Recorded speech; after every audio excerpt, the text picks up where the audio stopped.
It's midnight and you are watching Nightline with me, Sabrina Zainal. News making the headlines.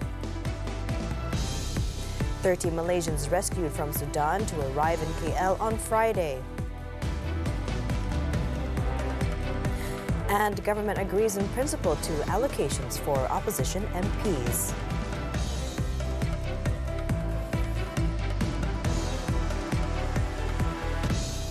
Good morning. The 30 Malaysians who were rescued from the conflict-torn Khartoum in Sudan are scheduled to arrive home on Friday.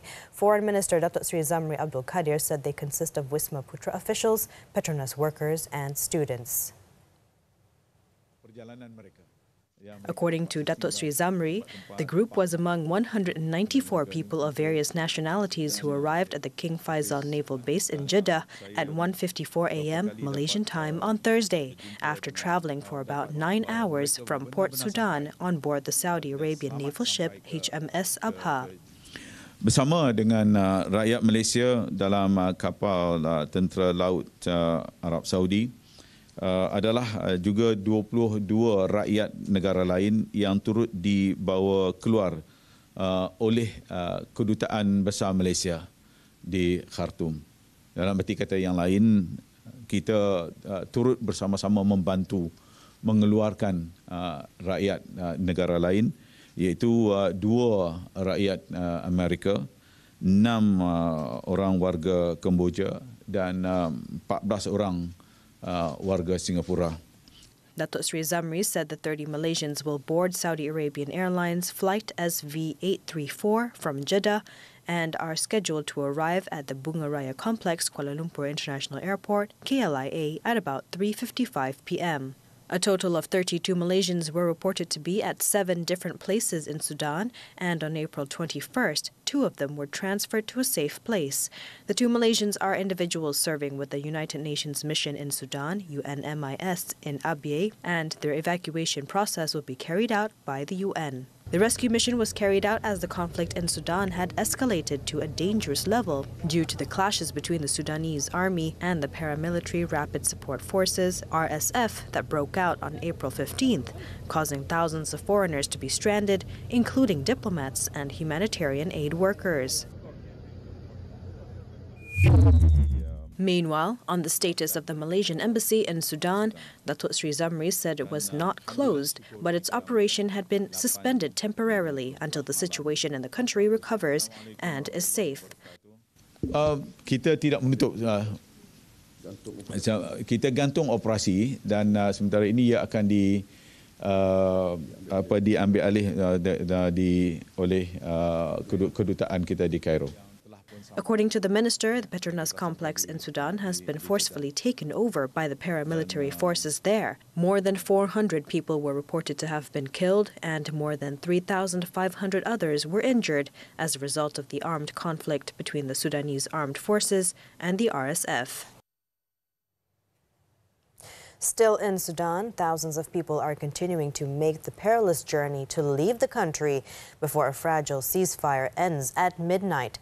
Multiple nations have scrambled to evacuate embassy staff and citizens by road, air and sea from Sudan, where fighting between the army and paramilitaries has killed hundreds and led to acute shortages of water, food, medicines and fuel. It was reported that more than 1,300 Chinese citizens have been evacuated as around 600 more nationals left the nation on Thursday.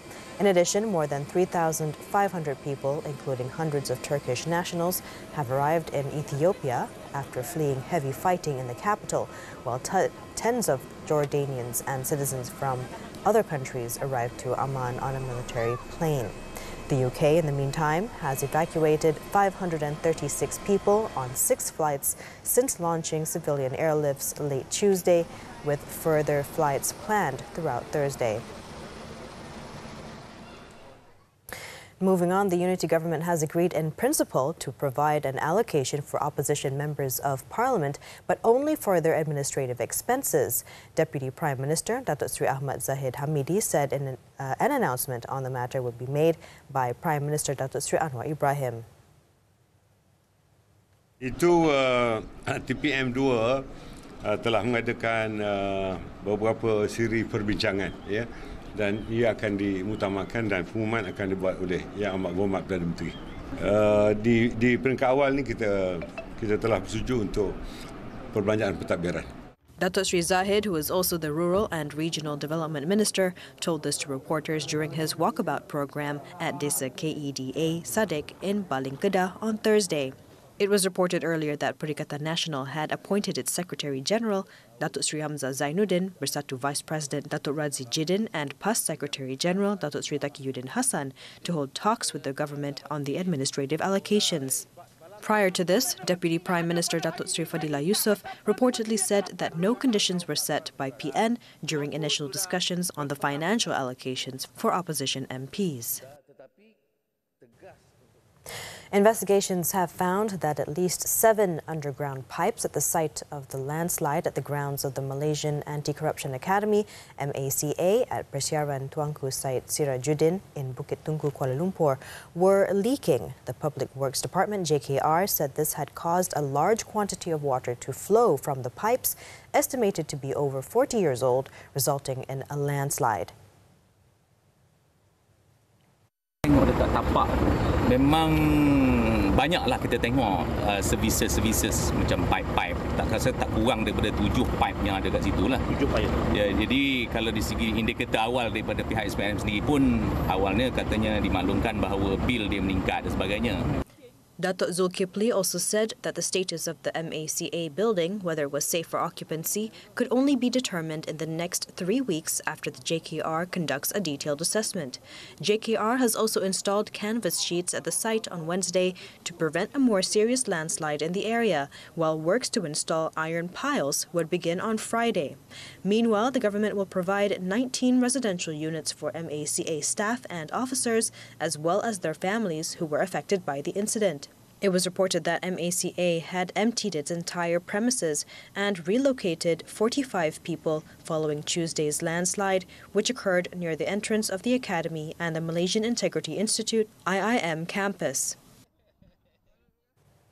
In other news, the Health Ministry, MOH, still encourages people to wear face masks in public places or if they have symptoms of COVID-19. Its Minister, Dr. Zaliha Mustafa, said so far no new standard operating procedures or SOPs have been issued despite the emergence of new Omicron subvariants. Kita akan terus memantau keadaan ini dan kalau keadaan itu memerlukan untuk kita melaksanakan SOP yang berbeza dan kita akan bagi kita kemukakannya lah. Tapi setakat hari ini pemantauan yang rapi yang kita lakukan setiap hari ya kita melakukan pemantauan ini setakat ini itulah dia keputusan kita. Hanya menggalakkan orang ramai dan juga kanak-kanak sekolah nanti memakai pintu buka. Dr. Zaliha said this at a media conference after attending the Sarawak State Zone White Paper Town Hall session at the Sarawak General Hospital, which was also attended by Sarawak Deputy Premier Datuk Sri Sim Kui Hian and Deputy Health Minister Lukan Nisman Awang Sauni in Kuching on Thursday. She also reminded the public to not panic with the existing cases, even though they are related to the Omicron subvariant at level 1 and level 2. The minister stressed that her ministry will continue to monitor the development of COVID-19 new cases in Malaysia from time to time before making any decisions. Dr. Zaliha also said that the guidelines and SOPs, including on the wearing of face masks among students, will be issued before they return to school next week. She added that she would hold a meeting with Education Minister Fadlina Sidek to discuss the matter soon. Earlier, the Education Ministry held a discussion to find the best solution to ensure the safety and health of students who will be starting school on May 2nd, following the MOH's recommendation on the use of face masks. This after several COVID-19 cases involving the new Arcturus variant have been reported in Malaysia. The project on the reconstruction of the Littoral Combat Ships, or LCS, is expected to begin 3 months after the 6th supplemental agreement is concluded. Navy Chief Admiral Dato' Abdul Rahman Ayub said the contract, which is being prepared by the Defence Ministry, would see several amendments to the timeline and costs. According to Dato' Abdul Rahman, the supplemental agreement is expected to be finalized and signed at the Maritime and Aerospace Exhibition Lima 2023 in Langkawi, which is scheduled to take place from May 23rd until the 27th. He also hoped that the LCS project will be able to commence as early as possible once the agreement has been finalized following the Cabinet's decision to resume the project on April 19th. Earlier, Defence Minister Datuk Sri Muhammad Hassan reportedly said that the first ship is expected to operate in 2026. The LCS controversy came to a head when the National Accounts Committee revealed that none of the ships have been completed, even though the government had paid over 6 billion ringgit to Bosted Naval Shipyard Sendirian Berhad. The controversial Pulau Pinang South Island PSI project will not affect the support for the state Pakatan Harapan in the upcoming state election. Chief Minister Chow Kon Yeow said the mega reclamation project, which was first proposed in 2013, did not hurt PH in the last two general elections. Even in election, we lay it on the table in the manifesto as well for the people to decide, and they have decided. The majority have decided. Chow told a press conference at his office in Komtar on Thursday that PH even won with the biggest majority ever in 2018, securing 37 of the 40 state seats contested, including those in and around the project site. He also pointed out that the ruling coalition did not see an erosion of support in the 2022 general election. Chow added that the state government has been transparent about the project from the very beginning. Nevertheless, it cannot stop anyone, whether political party or non-governmental organization, from politicizing the matter.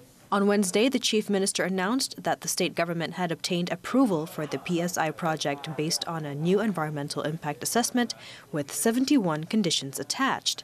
The project, involving an area measuring approximately 1,800 hectares in the waters of Permatang Damar Laut near Bayan Lepas, previously received fierce opposition from the fishing community and environmental non-governmental organizations in the state over concerns that it would adversely affect marine life and ecosystem. After this breather, former Fugees rapper convicted in 1MDB-linked conspiracy case. Details when we return.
Grammy Award-winning musician Prakazil Pras Mitchell was found guilty in federal court on Wednesday of orchestrating a sprawling international conspiracy that used millions of dollars worth of foreign money for illegal lobbying and campaign contributions. Federal jurors convicted the 50-year-old of 10 criminal counts, including conspiring to illegally funneling Joe Lowe's money into the campaign of President Barack Obama in 2012, as well as trying to convince the Trump administration and the Justice Department to drop federal investigations into Joe Lowe and assisting efforts to have a Chinese dissident brought back to China. Mitchell has testified in his own defense during the month-long trial in Washington federal court, denying wrongdoing. He showed no emotion as the foreperson declared him guilty on all 10 counts, facing as many as 20 years in prison on the most serious charge. The United States and South Korea on Wednesday announced a key new agreement at the White House aiming to deter North Korean aggression. U.S. President Joe Biden said the Washington Declaration will strengthen the allies' cooperation in deterring a North Korean attack. Under the new deal, the U.S. will make its defense commitments more visible by sending a nuclear-armed submarine to Seoul for the first time in 40 years, along with other strategic assets, including nuclear-capable bombers. The two sides will also develop a nuclear consultative group to discuss nuclear planning issues. Meanwhile, China, clearly not pleased with the U.S. stance, on Thursday warned against deliberately stirring up tensions, provoking confrontation and playing up threats. Beijing has condemned the decision, saying Washington ignores regional security and insists on exploiting the peninsula issue to create tension. An unusually early heat wave in drought-hit Spain is set to peak on Thursday and Friday, with temperatures expected to break April records in the south of the country. Since Monday, Spain has been enveloped with a mass of warm, dry air from North Africa that has driven up temperatures to levels normally seen in summer and exceptionally high for this time of year. According to the nation's state weather agency, the mercury was expected to rise above 34 degrees Celsius on Thursday in most of the southern Andalusia region, hitting 37 degrees Celsius in the Guadalquivir Valley. The heat wave follows an abnormally warm and dry spring, spelling catastrophe for the agriculture sector in Spain, which is the world's biggest exporter of olive oil and a key source of Europe's fruit and vegetables. Last year, Spain experienced its hottest year since began, with United Nations figures suggesting nearly 75% of its land is susceptible to desertification due to climate change.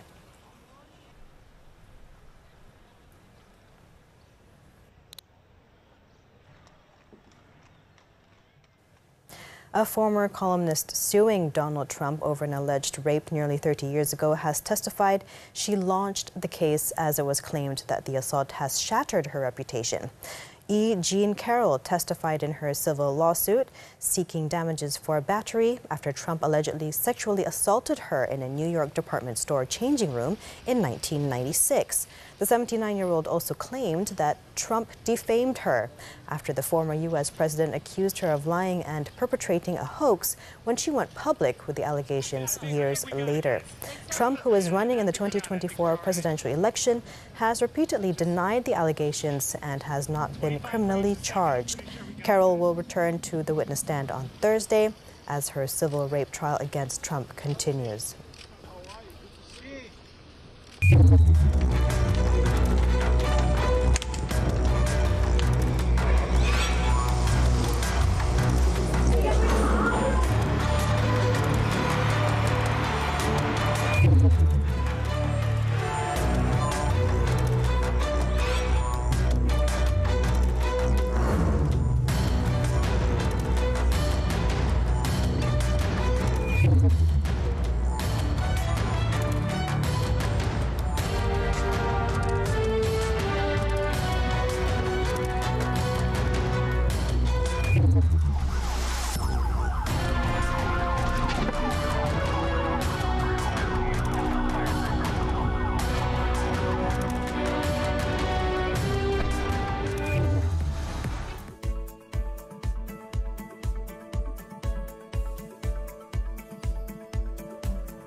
football, the 2023 Super League. 3 matches were played on Thursday night. Kuala Lumpur City recorded a convincing 3-0 win over PDRM, while Penang beat Kuching City 2-1. In Kota Kinabalu, hosts Sabah reduced the gap with second-placed Selangor to only 2 points after outplaying the Red Giants 2-1. Sadil Ramdhani put Sabah in front after 24 minutes, with Selangor levelling the score 8 minutes into the second half, no thanks to Khairul Fahmi Chetmat's own goal. Both sides pushed hard for a winner, and Sabah emerged victorious as Badrul Bakhtiar struck the winner in the 66th minute, sealing a 2-1 win. With the result, Sabah closed the gap on Selangor to only 2 points, with 20 points and 7 points behind leaders Johor Darul Takzim. Still on football, the Taça de Portugal. Porto took a 1-goal advantage home after claiming a 2-1 win over Famalicão in the first leg of their semi-final clash. Ivan Marcano gave Porto the lead after 16 minutes as he headed home a corner kick. The home side, however, drew level 20 minutes later, thanks to Alexandre Penetre's calm finish. Porto had to wait until 3 minutes after the hour mark to restore their advantage when Tony Martinez met an inviting cross with his right foot. The 2-1 scoreline remained till the final whistle, giving the host a 1-goal advantage ahead of their second tie in Porto on May 5th. On to tennis, the Madrid Open. Switzerland's Stan Wawrinka beat Maxime Cressy of the United States to go through to the second round. Wawrinka had a bad start, losing the opener 6-7.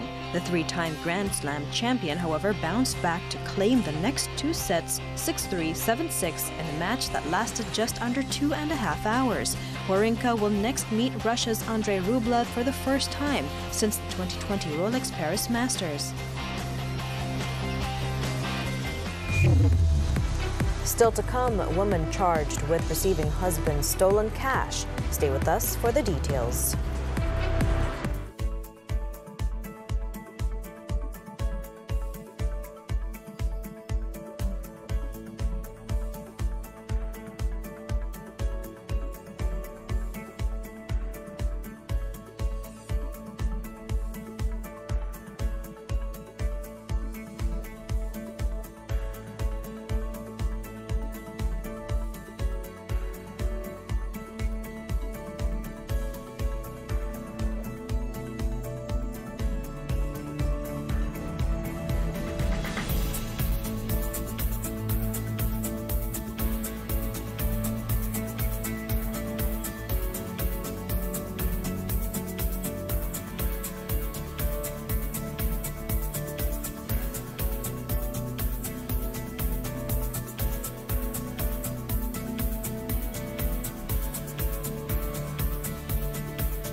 Nightline continues.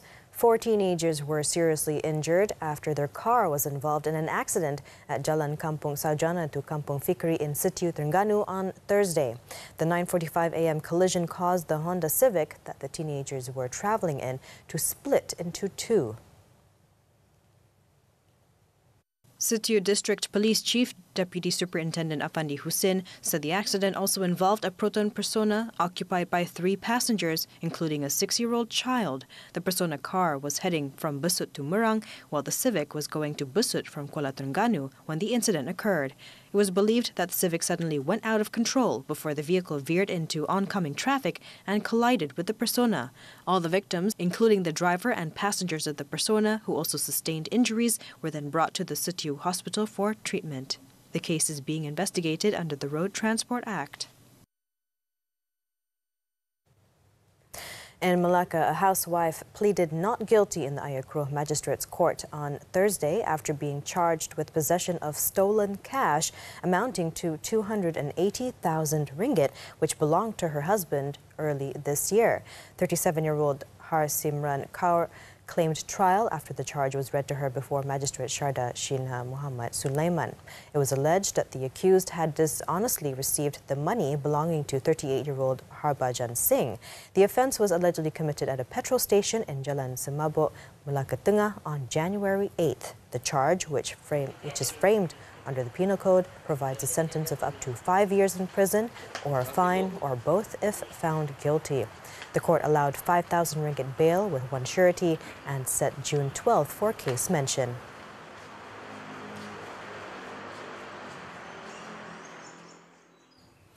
Now, at least 2 children in Kelantan died of heat stroke recently.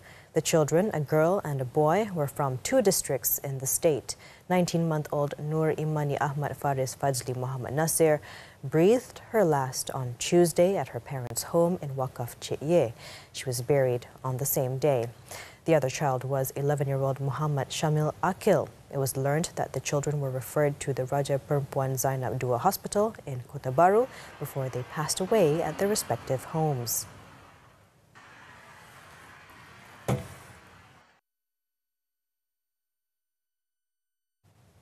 In Johor, the Pontian Magistrates Court on Thursday set April 30th for the sentencing of 4 men, including 2 brothers who pleaded guilty to a charge of using criminal force and causing hurt to a policeman on Aidilfitri last Saturday. The 4 men pleaded guilty to the charge made against them before Magistrate Nur Azwin Abdul Muali, who then allowed them bail of between 1,500 ringgit and 2,000 ringgit each, pending sentencing at the Kulai Magistrates Court. Brothers 40-year-old Muhammad Effendi Muhammad Said and 24-year-old Muhammad Fazli Muhammad Said, as well as 38-year-old Khalid Kamis, were jointly charged under the Penal Code with using criminal force to deter Lance Corporal Muhammad Hasrul Muhammad Namiri from discharging his duty. They were charged with committing the offence at Jalan Kulai heading to Kota Tinggi near Kulai at about 3 p.m. on April 22nd. All the accused are facing a maximum jail term of 2 years or a fine or both for the offence. Another accused, 23-year-old Muhammad Haikal Karim, was charged with voluntarily causing hurt to the same policeman at the same time and location. The charge, framed under the Penal Code, provides a jail term of up to a year or a fine of up to 2,000 ringgit or both upon conviction.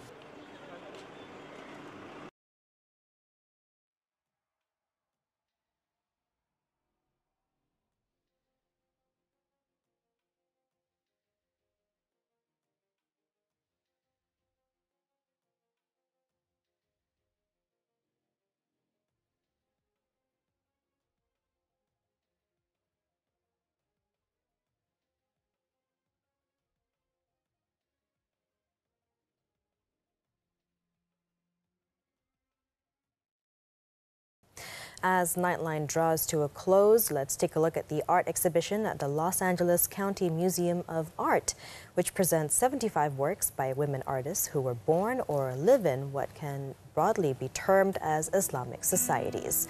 You've been with me, Sabrina Zainal, for the past half an hour. Thank you for tuning in and take care.